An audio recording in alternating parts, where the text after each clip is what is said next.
And they know if you have a calling. They know if you have a calling on your life before. I don't know how they know, but they know.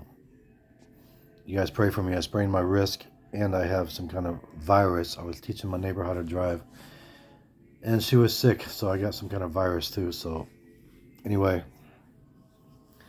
they know you're going to be saved before you're saved. If you ever notice you had a really rough life growing up, you almost died a few times, they sent assassins to kill you, but it didn't work because God protected you. So Satan knows what you're going to be before you are. I don't know how they know that, but I think they can see into the future a little bit. So they know if you're going to be an evangelist or whatever. Here's what happened to me, guys. I was, how old was I? 17 years old. And I had a girlfriend. I was living in fornication. I wasn't born again, remember? Don't judge me. My girlfriend got pregnant and we had a baby, my daughter. Anyway, so I would hitchhike to Gray's Knob, Kentucky to go visit her, which was about 5 miles out of Harlan County, Kentucky. And we were kind of shacking up sometimes in an old coal mining shack. We had to have coal heat and stuff like that.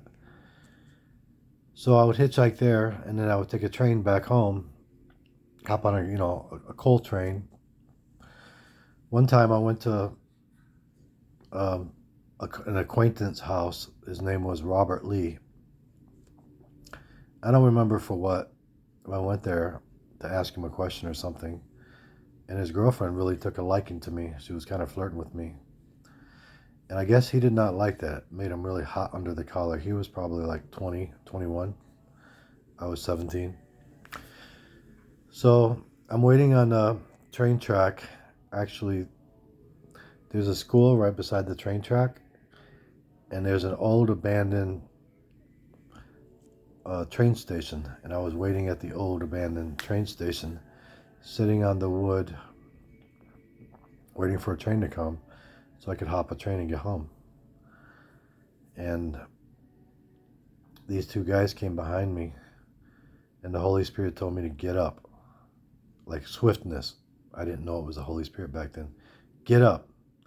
I got up, and one of the guys, not Robert Lee, but the other guy, swung a baseball bat and hit the post right where I was sitting. And if I didn't get up, it would have hit my head and crushed my head and probably would have killed me. So then Robert Lee, he pulls a gun on me. He says, and I'm a young kid, a young man. I'm kind of afraid of guns. I'm still afraid of guns. He pulled a gun on me and cocked it. Get on your knees, boy. And I said, what do you want? He was just very jealous of me. And the next thing I know, a school teacher over at the school comes out and gets in her car, and she pulls out a big gun. I remember it had a long barrel. Maybe it was a Colt Python 357. I don't remember, but because I'm not really a gun person, but it was a long barrel. And she pointed at Robert Lee and said, drop that weapon. He dropped the weapon, and I took off running down the railroad tracks, and my life was spared. So I think that Satan sent an assassin to try to kill me, because not even a week later, the guy ended up shooting somebody in the head and going to prison for it. And that somebody could have been me.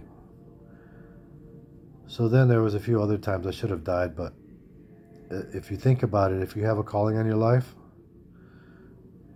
or any kind of a calling, and you notice you had a hard time growing up, then Satan will try to send assassins to kill you or really make you messed up, really mess you up in the head where you can't do the work of the Lord.